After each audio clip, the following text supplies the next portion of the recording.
الحمد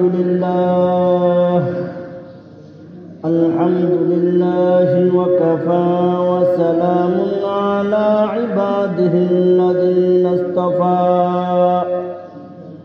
أما بعد فقد قال الله تعالى في كلامه المجيد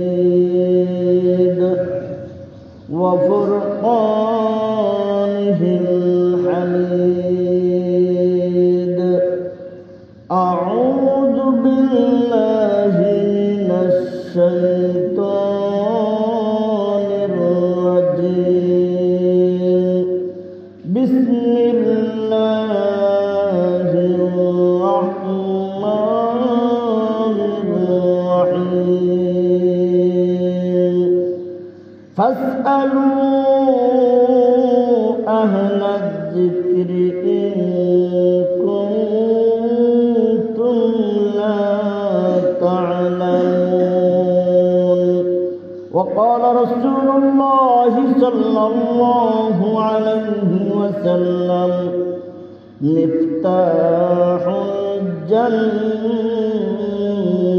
الصلاة بارك الله لنا ولكم بالقرآن العظيم ونفعنا وإياكم بالآيات والذكر الحكيم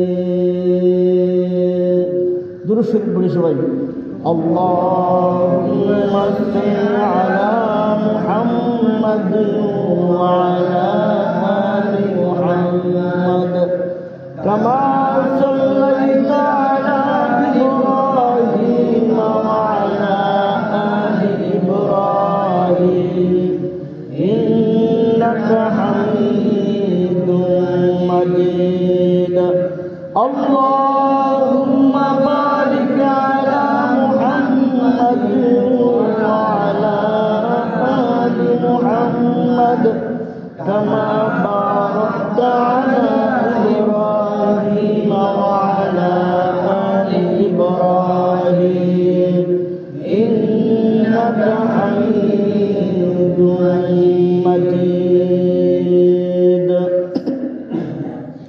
محترم حاضرین মহান আল্লাহ রব্বুল আলামিনের দরবারে অসংখ্য শুকরিয়া তিনি আমাদেরকে অত্যন্ত দয়া করে আজকে জুমার দিনে জুমার নামাজ আদায় করার পাশাপাশি কিছু দিন আলোচনা করার জন্য শোনার জন্য পৃথিবীর সর্বশ্রেষ্ঠ স্থান মসজিদে আসার এবং বসার তৌফিক দান করেছেন এজন্য দিল থেকে কালিমাটা শুকর আদায় করে বলি আলহামদুলিল্লাহ।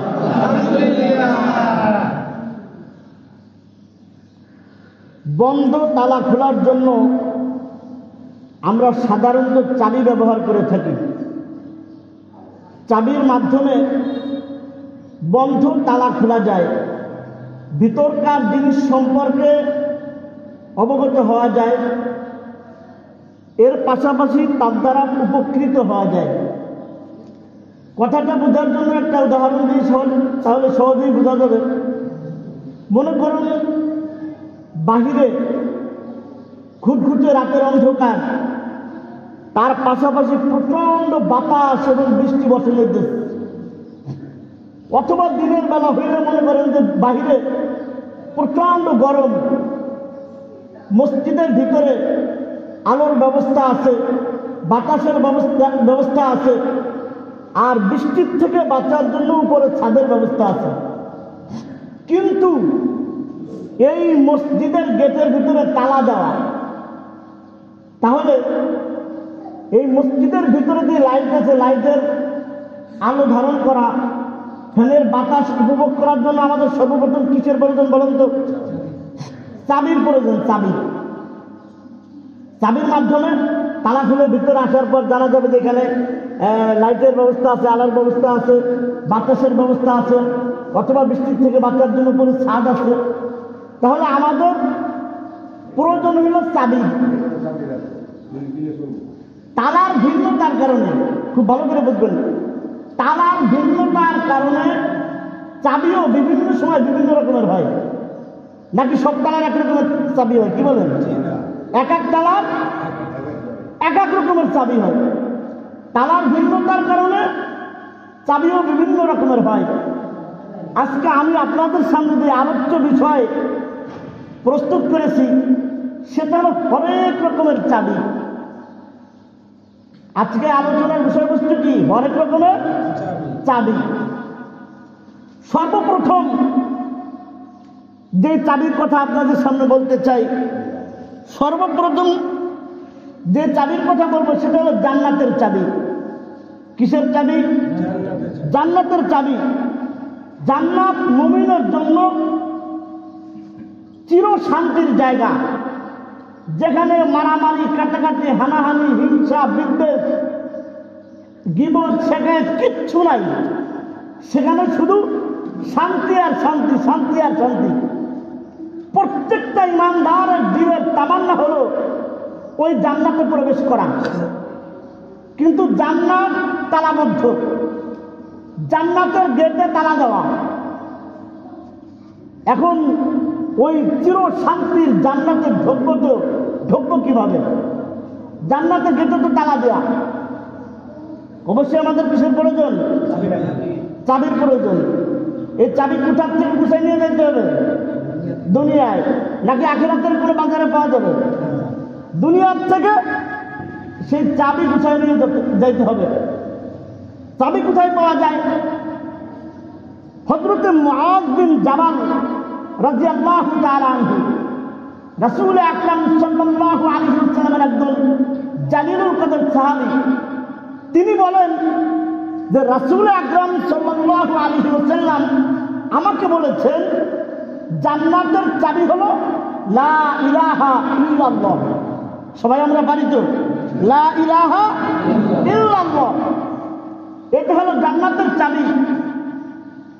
অন্য আরেকটা হাদিসের মধ্যে আসছে রাসূল আকরাম সাল্লাল্লাহু আলাইহি ওয়াসাল্লাম বলেছেন যেই ব্যক্তির শেষ কথা হবে কালিমা, যেই ব্যক্তির শেষ কথা হবে কালিমা লা ইলাহা ইল্লাল্লাহ, আল্লাহ রাসূল বলেন ফাদাখালাল জান্নাহ, সে জান্নাতে প্রবেশ করবে। এখানে একটা জিনিস বোঝেন, আল্লাহ রাসূল বললেন যে যে ব্যক্তির শেষ কথা হবে কালিমা সে জান্নাতে প্রবেশ করবে। তাহলে শেষ কথা কালিমা কাদের হবে? যারা সারা জীবন কালিমার বিরুদ্ধাচরণ করছে, কালিমার বিরোধিতা করছে, কালিমার জিকির শোনার সাথে সাথে গায়ে জ্বালা পোড়া ধরে গেছে। কিভাবে এই জিকির বন্ধ করা যায়? জিকির শোনার সাথে সাথে বিভিন্ন দলের ট্যাগ লাগাইছে। চরমনের লোক জিকির দেখলে কি চরমনের জিকির, আসলে চরমনের কোনো জিকির আছে? জিকির কার? জিকির কার? আল্লাহর জিকির। তো যারা সারা জীবন কালিমার বিরুদ্ধাচরণ করলো, কালিমার বিরোধিতা করলো, কালিমার জিকির করলো, বিভিন্ন দলের ট্যাগ লাগাইলো, কিভাবে ওটা বন্ধ করা যায় তার জন্য ষড়যন্ত্র করলো, চেষ্টা করতে চালাইলো, তাদের মৃত্যুর সময় অনায়াসের মধ্যে কালিমা এসে যাবে। কি বলেন? আসবে? বুঝে শুনে করেন, কিন্তু আসবে। আমার আকুল আবেদন, একটা বার চিন্তা করে দেখবেন আমি বিরোধিতা করছি তো কিসের বিরোধিতা করছি? মৃত্যুর সময় অনায়াসে মুখ দিয়ে জবান দিয়ে কালিমা বের হয়ে যাওয়া এটা সহজ কোনো কথা না, এটা সহজ কোনো কথা না। আমার হাতে সময় থাকলে আমি বুঝাইতাম মৃত্যুর সময়টা কত কঠিন একটা মুহূর্ত হবে। সেই মুহূর্তে অনায়াসে আপনার জবান দিয়ে কালিমা বের হয়ে যাবে, এটা সহজ কোনো কথা না। আমি আমার এই ছোট্ট জীবনে আমি অনেক এমন মানুষের কথা শুনছি যে এই সকাল সন্ধ্যা জিকির করার কারণে, জিকির ওয়ালাদের সাথে সম্পর্ক রাখার কারণে তার জবান দিয়ে সাধারণ পাবলিক, আমি আমার কথা বলছি না, সাধারণ পাবলিক তার জবান দিয়েও মৃত্যুর সময় অনায়াসেই কালিমা বের হয়ে গেছে। আমি যদি সকাল সন্ধ্যা জিকির করার কারণে যেই দলের ট্যাগ আমার করে লাগান, তারপরেও যদি আমার মৃত্যুর সময় অনায়াসে আমার জবান দিয়ে কালিমা বের হয়ে হয়ে যায়। আমার এতটুকু অর্জন যদি ওই জায়গায় গেলে হয়, সকাল সন্ধ্যায় জিকির করলে হয়, তাহলে আপনার বিরুদ্ধে আমার কি এসে যায়? কোনো আসে যায়?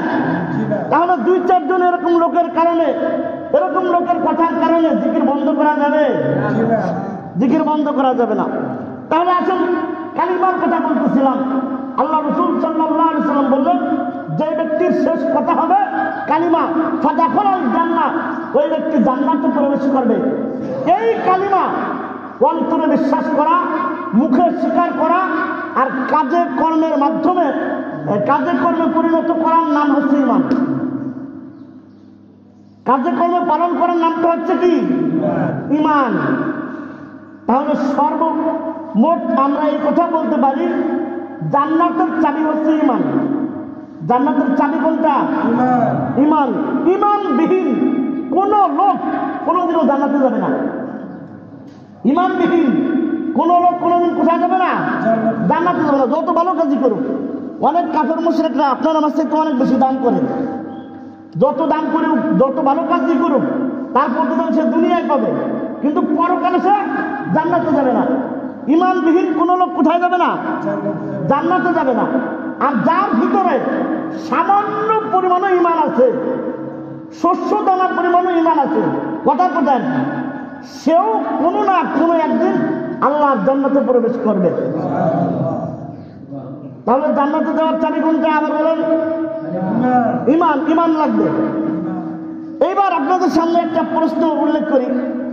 সারা জীবন শুনছেন মিফতাহুল জান্নাতিস সালাহ, জান্নাতের চাবি হলো নামাজ, জান্নাতের চাবি নামাজ। আর আজকে শুনলেন কি? জান্নাতের চাবি কি? ঈমান। আর দুটোর মধ্যে একটু বৈপরীত্য দেখা দিল না? সারা জীবন হুজুর শুনলাম জান্নাতের চাবি নামাজ, আর আপনি আজকে করে দেবেন জান্নাতের চাবি ঈমান। তাহলে জিনিসটা কেমন হবে? আসলে এই দুইটার মধ্যে কোনো বৈপরীত্য নাই, কিন্তু আমাদের দৃষ্টিতে মনে হচ্ছে যে কোন একটা বৈপরীত্য আছে। এই দুই হাদিসের সমাধান উলামায়ে কেরাম এইভাবে দিয়েছেন যে জান্নাতের চাবি ঈমান, এটা ঠিক আছে। আবার নামাজ জান্নাতের চাবি, এটাও ঠিক আছে। তো জান্নাতে যাওয়ার প্রথম শর্ত যেটা কথা বললাম ঈমান। ঈমান হলো চাবি। আর প্রত্যেকটা চাবির মধ্যে চাবির দাঁত থাকে না? থাকে না? কি বলেন?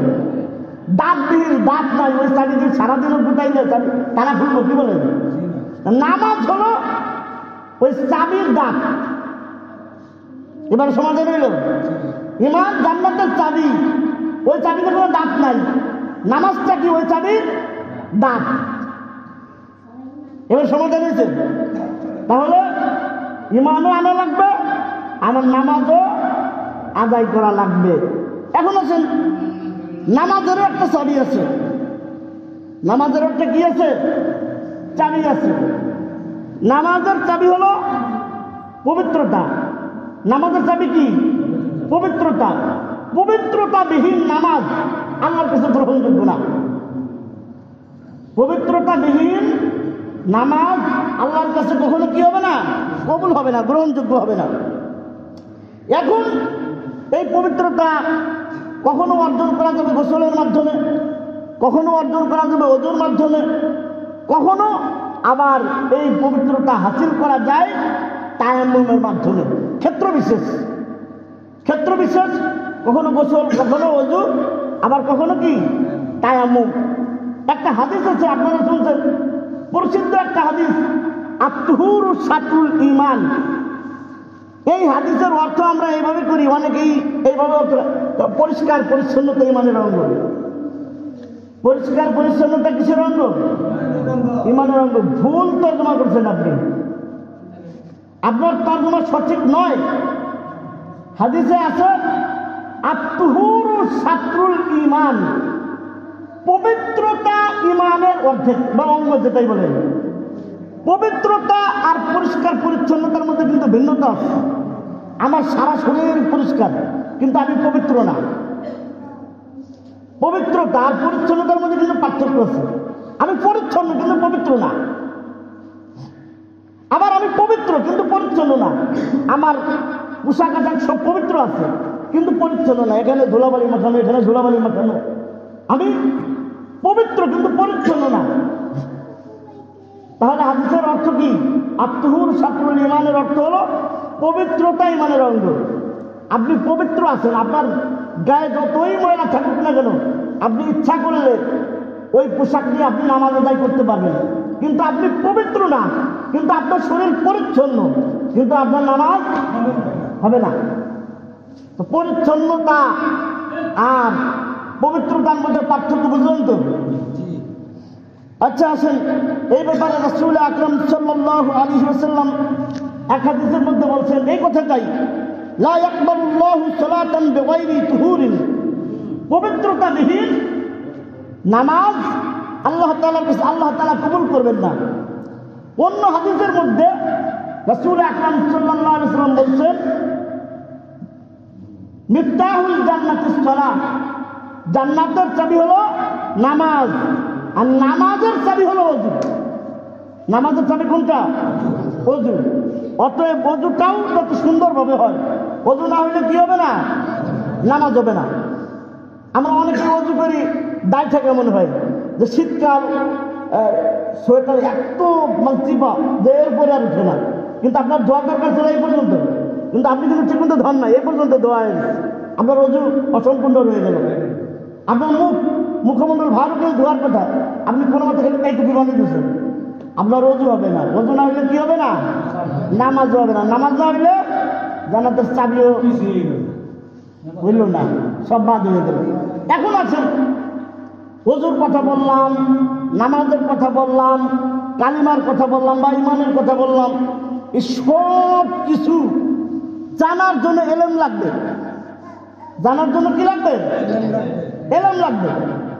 একজন মানুষ তার দৈনন্দিন জীবনে ইবাদত বন্দেগী সহ ব্যবহারিক, অর্থাৎ আমি যে পেশায় আছি, আপনি যে পেশায় আছেন, এইগুলোকে সুন্দর সঠিকভাবে আদায় করার জন্য যেই পরিমাণ এলেমের প্রয়োজন, জ্ঞানের প্রয়োজন, ওই পরিমাণ এলেম আপনার উপরে আমার উপরে জানা ফরজে আইন।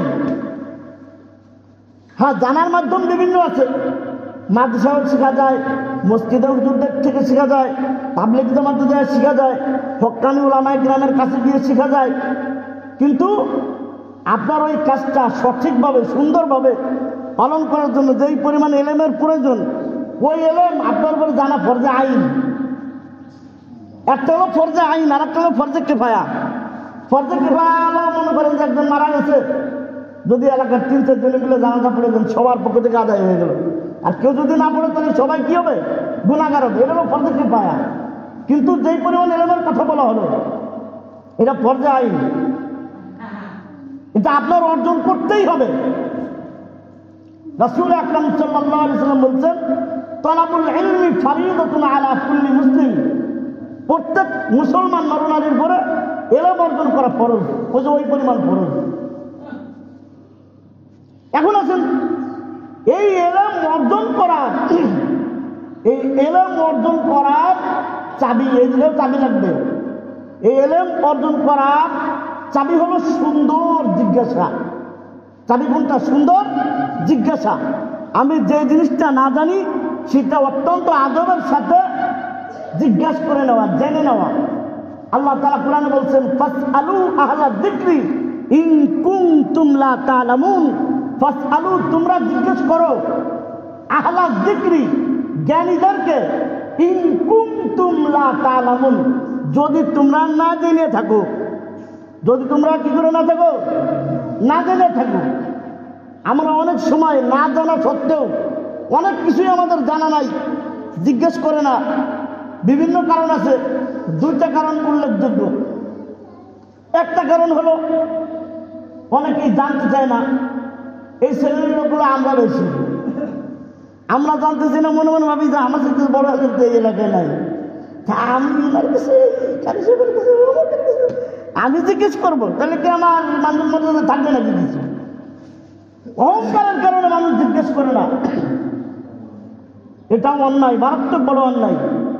আর একটা হলো আপনাদের ভিতরে বেশি দেখা যায়, সেটা হলো শরমে, লজ্জায়।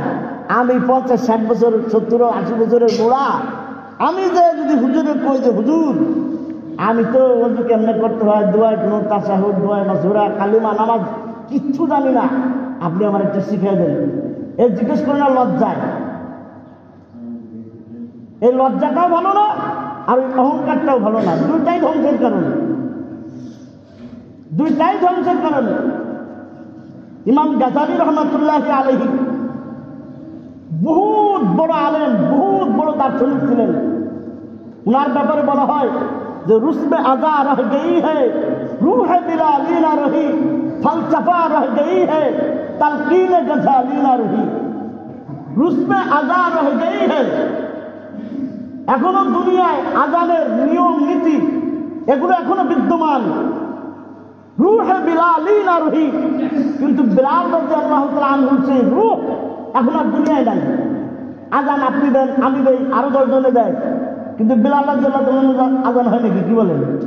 বিলালি ওই রূহ এখন আর দুনিয়ায় নাই। ফলসফা রহ গই হ্যায়, তালকিন গজালি না রহি। দুনিয়ায় দর্শন বিদ্যা এখনো বাকি আছে, কিন্তু ইমাম গাজালির মতো দার্শনিক এখন আর দুনিয়ায় নাই। ওই ইমাম গাজালির একটা কথা, ওনাকে একজন জিজ্ঞেস করছে, হুজুর আপনি এত উঁচু মাপের আলেম হইলেন, তো হইলেন কিভাবে? কিভাবে এত বড় আলেম হইলেন আপনি? ইমাম গাজালি রহমাতুল্লাহি আলাইহি উত্তর দিয়েছেন, আমি যেই জিনিসটা না জানতাম, ওই জিনিসটা জানা লোকের কাছে জিজ্ঞাসা করতে আমি কোনোদিন লজ্জাবোধ করতাম না। আমি যে জিনিসটা না জানি, ওই জিনিসটা যে জানে তার কাছে জানার জন্য আমি কখনো কি করতাম না? লজ্জাবোধ করতাম না। তো ইমাম গাজালি রহমাতুল্লাহির মতো মানুষ, অহংকারও তার ভিতরে আসে নাই, লজ্জাও সে পাই নাই। তাহলে আপনি আর আমি কি? এত শরম কার, এত অহংকার কেন?